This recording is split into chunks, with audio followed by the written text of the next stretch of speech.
Hello and welcome to the official NoN-eSports YouTube channel. I am Cadoink, and today up in the top left of Belshir Vestige we have our NoN-eSports player. He is NoN.Soul. And in the bottom right we have our red Zerg player. He is React.Rhys. I suppose React is his clan and Rhys is his name. I'm just taking a guess. But I'll probably call him Rhys through this cast. So, this is a TvZ on Belshir Vestige, which is a map that I have particularly difficult time saying. But I've never actually casted a game from Soul, I don't think. So last week I did a game, Suki vs. Let mode, which was very exciting. This week, doing Soul vs. Rhys. So, excited to see what kind of Terran player Soul is, what kind of things he's going to be going for. Belshir Vestige is a map that's been in the pool since I think the beginning of Heart of the Swarm. And probably will be getting rotated out fairly soon. We'll have to see.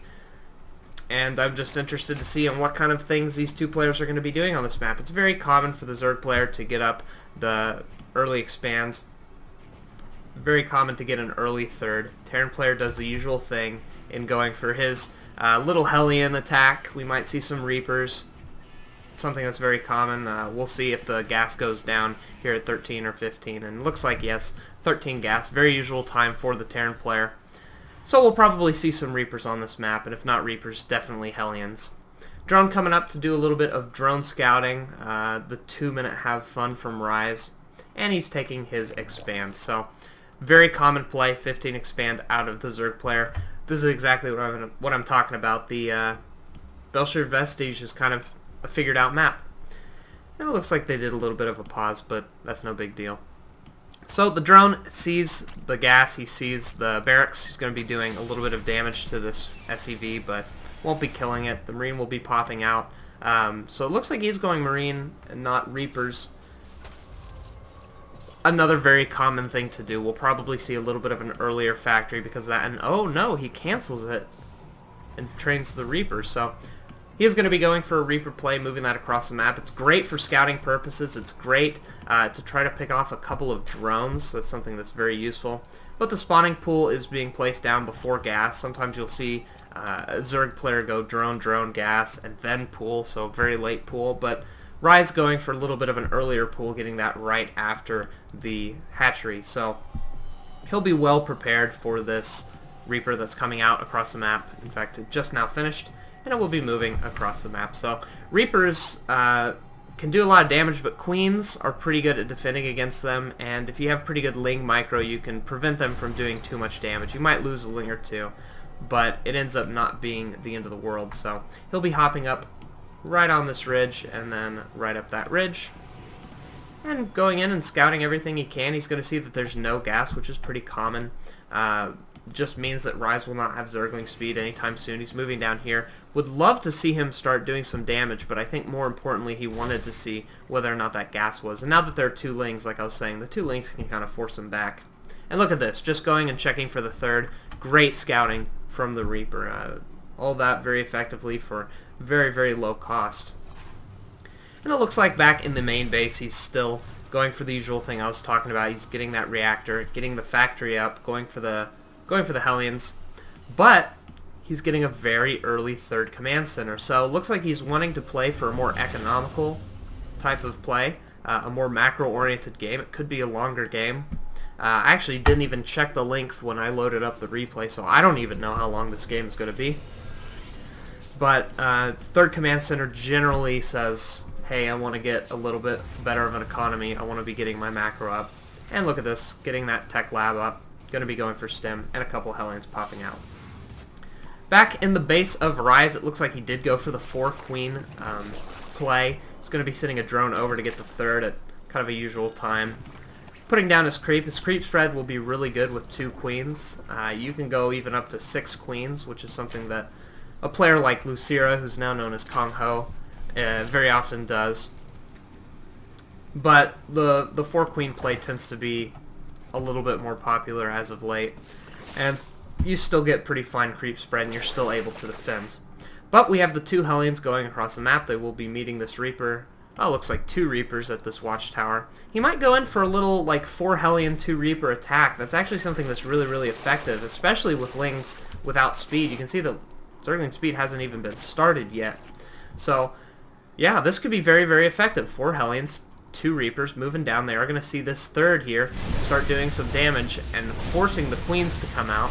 Nice play from Rhys popping down that creep before they go down. However, that's going to give neither of them the ability to transfuse, so we'll see how this does. The Hellion getting quite low, losing a Hellion there, but looks like one of the Queens is going to go down, and I think he should even be able to get the second. Some nice little micro pulling back that Reaper, and having 2 more Hellions come in and join the parties. And there's really nothing Rhys can do. The Lings are slow. They won't be able to do much damage. The Spinecrawler has not finished here.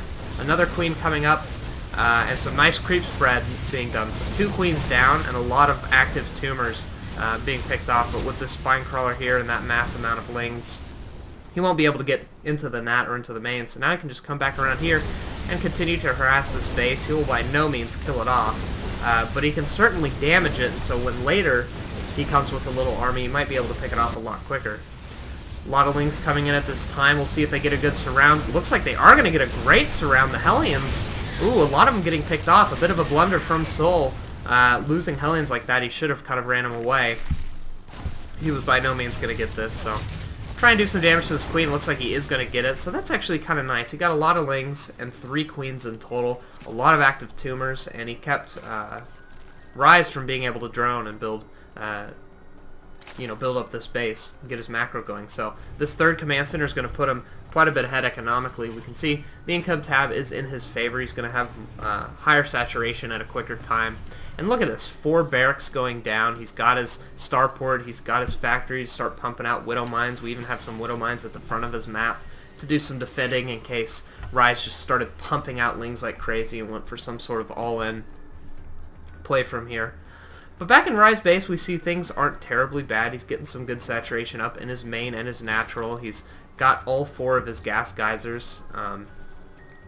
And did he have a lair? Yes, he does have a lair, so going to be going for that Spire, getting up the very, very usual Baneling, Zergling, that sort of thing. But huge blunder, in my opinion, from Rhys. He hasn't gotten his metabolic boost upgrade yet for his Zerglings, and he certainly has the gas for it. I know you want to be saving gas for your Spire and for your Mutalisks, but there's no reason he shouldn't have got this earlier, especially if there's a really, really big attack. He doesn't know. Oh, he does actually know about this command center. So he does feel a little safe, and he could put that off. So I kind of take that back a little bit. But still, just in case there was some sort of attack, if you didn't know the Terran player had gone for a 3rd CC, then you might be worried about that, and you might want your Zergling speed up a lot sooner. So we have a little bit of an army moving across the map from Soul. He's got 2 Widow Mines, looks like 4 Marines, 2 Hellions, and a Reaper to try to do some damage to this third. Could park his Widow Mines up and around here and pick off a lot of Zerglings and Banelings as they run by. A couple Overlords flying over to the side of the map, probably to spot for drops, these sort of things. Another one is going to go try to put down creep. But in the meantime, we have the Terran player moving forward. A lot of Banelings with speed not yet finished. It looks like it's just about done. When it's done, you bet he's going to be moving in. In fact, he's going to move in a little bit early just as the Baneling speed finishes. Really nice play from Rhys pushing back Soul. However, he's so worried about those Widow Mines and a lot of drones going down here. Oh, the Banelings looks like they are going to hit all the Marines, but in the meantime, the Widow Mine doing a ton of damage, and Zergling speed just now finishing. So I think this is going to be very well defended from the Zerg player. Zerg player moving in at this time. It looks like the Widow Mines. Oh my gosh, that was a hero Widow Mine. I don't think I've seen that many Zerglings die, or that much blood. Wow. That was a really good Widow Mine, and so the Zerg player is actually a little bit behind in supply now at this point because of all those Lings going down. He was able to pick off that medevac, which is a nice little win for the Zerg player, but he's really not in the greatest position. You can see his creep spread. He has no tumors anywhere. He just has 2 up here, which is a very short amount. Wasn't able to get up 2 more queens. In fact, he's rebuilding a queen now. His 4th base is just now starting, which isn't too bad. He really needs to get that up. I don't know how I feel about this spot. I almost... in the meantime, there actually is a drop going on here in the main base.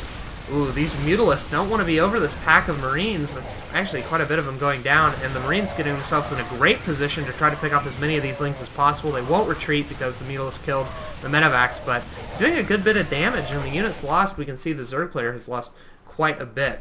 And in the meantime, he's moving over here to the 4th, and this is exactly what I was talking about. You can't really defend this very easily, especially with this creep spread so low. He's almost in a better position spraying the creep up here and expanding here. Where he does have creep. So Widowmine's going down here. Any kind of drones that come in will be denied. Going to be retaking that watchtower. And the Terran player is just in a great position. Soul has got his 3rd base up. It's not as saturated as I would like to see it. Looks like his SCV, building SCVs is slipping a little bit, but he's started that back up. He's sending SCVs across, getting up a 4th command center, which is really nice. Moving across and denying the little bit of creep that's left. And kind of stopping the Zerg player's vision. But we have a couple Lings coming up. Not a couple, actually a huge clump of them trying to get a surround. It looks like they get a great surround, and Banelings coming in at the same time as these Mutalisks. And with no Widowmines here, the Terran player will have to retreat, boosting those Medivacs back, lifting up as much as he can. And here comes a big attack from the Zerg player, getting a lot of Banelings. We can see 18 morphing. And in total, there are 11 plus 18, whatever that is.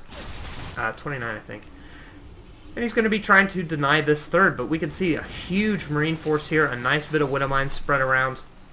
A bit close to his command center, but I think he should be fine holding this. Rhys going to be going for the double-pronged attack. There are no Widowmines up on this high ground, so he can be quite effective there. Spreading creep down here to prevent any kind of bases from going down in the future. And doing a little bit of scouting with his Overseer and Mutalisk to check out where are those Widowmines. And here come the Zerglings. A nice spread from the Terran player as well as the Zerg player. And this is looking hugely effective. The Widowmine's not really detonating on anything. A lot of Lings moving in, a lot of Mutalisks. And this base is absolutely being crushed.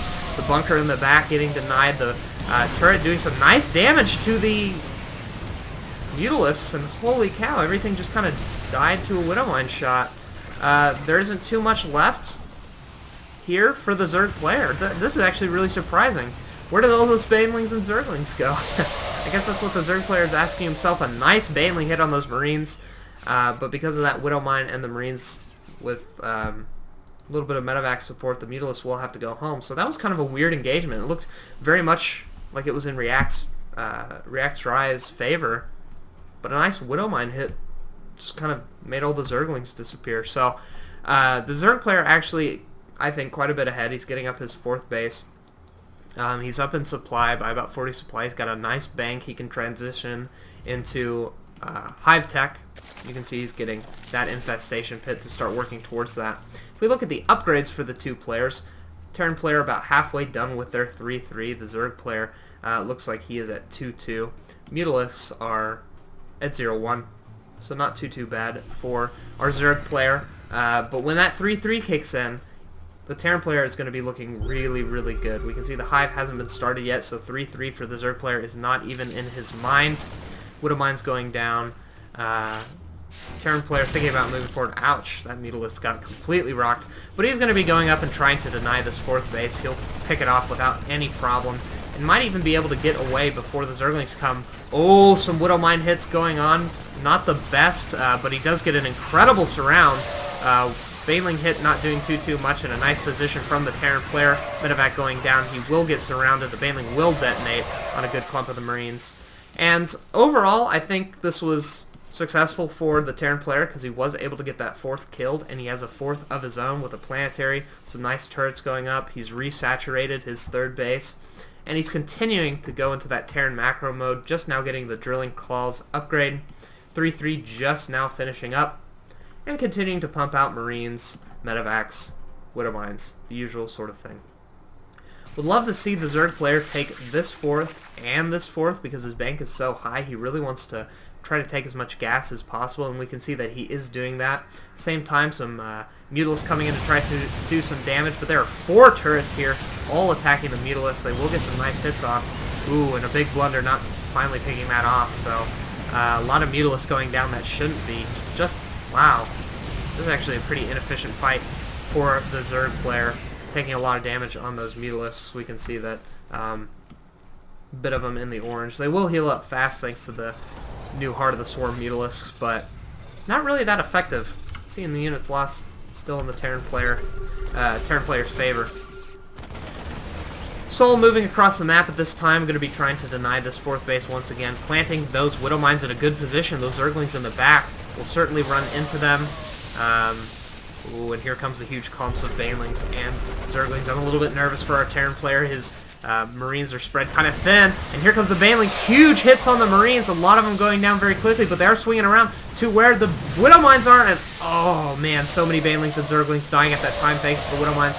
But he is going to clean this up, and just like I was saying, because he took 2 bases, this one is safe. However, he's not mining from the extractors, which isn't too good, but like I said, you want to be expanding in 2 places against a Terran player. Want to be trying to get him to waste his time picking off one of your bases when you have another one. So he's going to be moving up here. Planetary going to be doing a lot of damage, but a Widow Mine here to pick off a lot of the Marines and Banelings. However, none of the Mutalisks get hit, and with the only 2 towers left, this Planetary will go down. And that's a nice win from the Zerg player. That's really where he wants to be, keeping a 4th for himself, adding a 5th, and denying the Terran player's 4th. So, looking good for the Zerg player. However, Soul's moving across the map once again. This is kind of the relentless Terran with the Widow Mine Baneling push. Some Widow Mines burrowing. Will they get the good detonations? That's a question we have to answer. Adrenal Glands and the +3 Carapace going down for the Zerg player. It looks like hasn't started his +3 attack for his Zerglings, but wouldn't be surprised to see him getting that shortly after Adrenal Glands and Carapace. In fact, I think, yeah, he has, yeah, okay, he's just now starting it, so a little bit of a mistake, but he will have that on the way. And once 3-3 is done, the trades are going to look better and better for the Zerg player, especially if he can start getting up Ultralisks or any other kind of tech. We'll see what he decides to go for in the future. Probably the Ultralisk, I'm not actually sure. I don't think there's a Greater Spire, nope. But there's also not a Ultralisk Den, Ultralisk Cavern. Terran player continuing to try to look for taking a 4th base, getting up a 5th if he can as well. Going to be killing off this Overlord so that the creep will go away. And he's going to be moving up and trying to deny this 4th, but look at this huge Zerg ball. This is the swarm right here. Medevac's kind of in a risky position. 2 Widow Mines going down. Looks like they will be picked off before they do any detonations. One more trying to get picked off. It does get picked off. And here comes the Zergling attack. Not too many Banelings, but a nice surround from the Zerg player. Actually, not too nice, but look at this. So many Marines getting surrounded. A large stream of Zerglings and Banelings streaming in at this time. And everything is just dying from the Terran player. Some great engagements from the Zerg. He's going to be moving across here to try to deny this base. He will successfully do that. The Mutalisks thankfully being able to attack up and destroy those. Some more Marines dying over on the left side and more Banelings being morphed in. This base you can see is pretty undefended. A bunker here with nothing in it. And 3 turrets, which isn't too bad. But the supply is very much in the Zerg player's favor, up about 50 supply ahead of his opponent. And we'll see where he engages next. I think he'll definitely be going for this 3rd base of Terran. There's nothing there to defend it. And he will be moving in with his little Mutalisk Overseer clump to check for any Widow Mines and see if he can engage that. Let's look at the Units tab and the Army Supply, just to kind of get an idea of what's going on. Zerg player is a bit ahead on Army Supply. They're kind of even in Worker Supply, actually. And the Army Supply is going to even up if the Zerg player doesn't make use of his little bit of an advantage right now. He's going into the 3rd, he's seeing exactly that there's nothing there, and so he's going to be moving his Zerglings up, in fact, moving his whole army up and trying to do as much damage as possible. The Marines coming in at this time, no Widow Mine support, so a lot of the Marines are going to be going down, a couple Widow Mines moving forward and burrowing. Will they get any good detonations? Looks like they get one onto the Mutalisks, and the Mutalisks are now quite low, so they really don't want to be engaging those turrets. In the meantime, some Banelings getting detonated on. A couple of Zerglings going in to do some damage, and actually the Zerg force has dwindled quite a bit. That Widow Mine hit on those Mutalisks was really good. However, there isn't too much of a ground army for Soul. Just has a little clump of Marines here, which is looks like it's going to be enough to scare away the Zerg army. But in all this time, we've had this base taken from Rhys. We have this base over on the left. Would like to see some extractors go down. Even though he has a big bank on gas, you can burn through quite a bit of that once you tech up into Ultralist, which he is getting the chitinous plating. Going to be going for the Ultras. And this is where a lot of games can actually turn around for Zerg players if you don't make the transition correctly. I love the pathogen glands going down for Rhys. I love the fact that he's going to be going for Infestors. I think that even though Infestors got nerfed quite a bit in Heart of the Swarm, I think they're still pretty good at holding down Marines if you get some good fungals. So really like that upgrade. Really like the +2 on his Mutalist, although I would have liked to see that a lot sooner. Oh, a huge clump of Marines flying into the Marines. Some nice Widowmine hits. Will he get another one? Yes! A lot of the Marines, Zerglings going down. But there's not really that much more support except for this Planetary. Smart move running back to the Planetary. A lot of Zerglings going to be going down here. But I think this base might actually go down. The Widowmine's... the Baneling's doing some huge damage, killing a lot of SCVs. If we look at workers lost, 45 to 33, so many drones and Marines, SCVs going down. I love this play from Rhys, Soul. Dropping over here on the right, trying to do as much damage as he can, and this was actually the base that was mining gas. And we can see that the income for Rhys is actually really, really low. He hasn't been mining too much, and at the same time, moving over to the left, picking off this base as well. And that's going to put the income at our Zerg player to a pretty low income, about where the Terran player has been with his bases constantly being denied. So great drop play and kind of multi-pronged attacks from our Terran player Soul, doing a lot of damage to the Zerg player's economy. In fact, he's even swung ahead in supply. We can see it's 113 to 96 supply, looking very good for our non-esports player. And this is exactly what I was talking about, the kind of problems the Zerg player can go through when he's transitioning into Ultralisks. You can kind of lose a lot of your money, you can lose a lot of your bases as your Ultras are a little bit less mobile than Zergling Baneling Muta. Bit bigger, bit slower, bit more awkward getting up and down ramps and things like this, and it becomes a little bit more difficult for the Zerg player to keep the lead if he doesn't transition correctly. And we can see that the Ultra switch was predicted or seen by Soul. He's getting up his Marauders 2 at a time. He's just got a couple of tech labs on his barracks. Wouldn't be surprised to see this factory get floated up and put another barracks on there so he can continue to pump out the Marauders. We can see some Infestors coming out onto the field. Really smart play from Rhys if you think about it, because his gas is really high and his minerals are really low, so you want to be getting spellcasters, things like this, and try to make the most out of the little bit of mineral income you have. Finally getting this base back up, saturating it at a nice saturation. It's not mining the gas, not as important at this point. This base getting attacked once again, Terran player, constantly getting that third denied and denied, but there's not too much here left. He could mine quite a bit of gas, but Terran player, as you can see, doesn't really need it. Marines are a pretty good unit, and they don't cost that much gas. Zeros, not a large number. So he's going to be moving forward, trying to deny some more creep and get a good position where he can attack the only mining base of Zerg, trying to spread up his units as much as possible. And we'll see how this does. There are not a lot of Banelings at all. If we look at the units tab, there are only 5. That's terrible. Oh, money fungal landing on a lot of the Marines and Marauders. However, is it going to be enough? There's just not any Baneling support for the Zerg player. The army supply is actually so low, 59 to 136. We can see that actually there are almost no SCVs for the Terran player. He's only got 26.